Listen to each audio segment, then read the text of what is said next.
Cliff Lett trying to get around through traffic.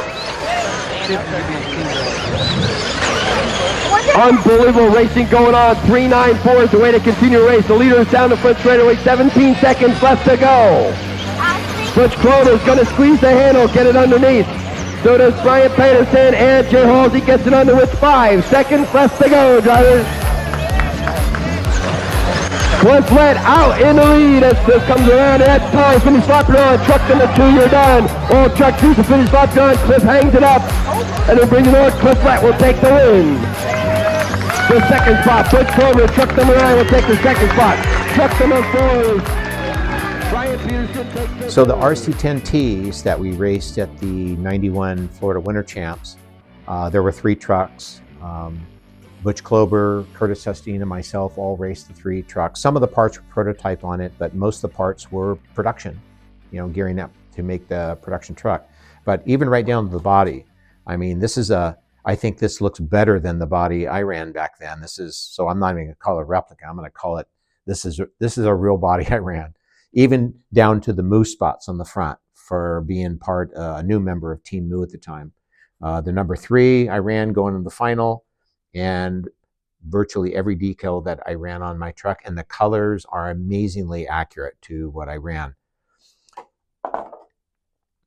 And the chassis itself, obviously the thing that stands out is the powder coated chassis, and we all had those, which is something that Gene Hustine came up with, and it really gave the truck a completely different look. So it was sold as an option after the truck came out. But the things we changed on the trucks, which are pretty common, with titanium turnbuckles, the carbon plate on the back. We did run dog bones. There were no universals or CVAs back then for our truck, but actually the dog bones worked really well and allowed us to run a little more suspension travel in the back of the truck. The motor plate is black.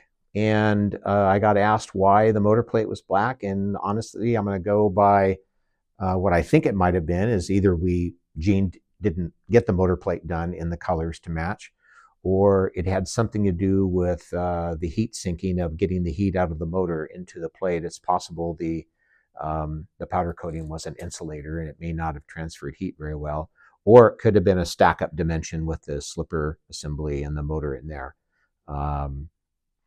But overall, just an amazing replica of the truck I ran back in 91.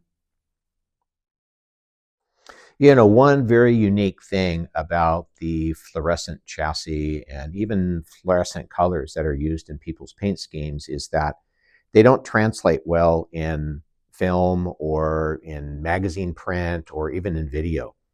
And the fact that, for example, my colors here, I have fluorescent red on the body, and the chassis is a little bit more of a fluorescent orange, but in photography, it will actually look like red, like a darker red. And so a lot of photography back from, the 90s when we were racing these trucks and so forth, if you look at the photography, the colors won't look accurate in the video or photographs in the magazines. They'll look more red. Whereas we went to a great extent with this powder coating today on the truck and with the paint on my body. I would say that this is the most accurate replica I can imagine of my paint scheme. I mean, I would gladly go race this because it looks pretty much exactly like I ran on my truck. The chassis is a little bit more of a fluorescent orange, and I think when you look at some of the shots of my truck back in 91 when the body wasn't on, the chassis does look a little more orange, but maybe even a little bit more on the red side. So RCPS, RC Performance Specialties, was a company that I launched in, I believe, in 1985. It was about a year after I had been exposed to the RC industry and became, an instant, obsessed with it, And obviously the industry at the time, especially the RC10s, which were released at the end of '84, they took a lot of tuning back there, a lot of massaging to get them right. And there were things that, the car needed to progress and become a bit more high performance, you know. And so some of my background was suspension. I was able to come up with some things that worked really well for me. You know, I designed a couple bodies, titanium turnbuckles, titanium hinge pins, you know, just a small group of products initially that really helped the performance of the car because, you know, frankly, back then things were a little bit, you know, barbaric for lack of better terms, and especially in the suspension.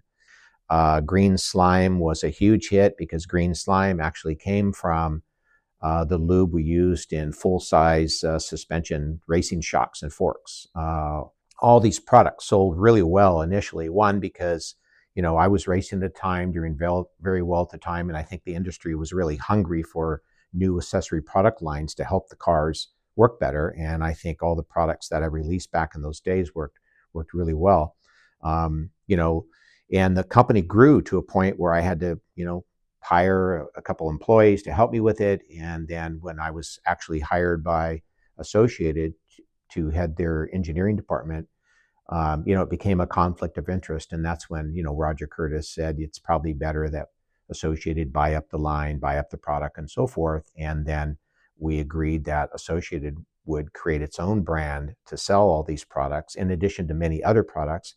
And that's where Factory Team came from, and this was launched and we still see today. But RCPS was the beginning company that Associated purchased, and it became Factory Team. Truck number 1, sitting in the third spot is truck number 2, Jack Johnson. With a whole lot of shaking going on, it's Cliff Lett in the back straightaway. Jay Halsey in the hunt. And now it's truck number 9, which is Butch Clover now moving up to the third spot. Lett down the front straightaway. Butch Clover's going to squeeze the handle, get it underneath. So does Brian Peterson, and Jay Halsey gets it under with 5 seconds left to go, drivers.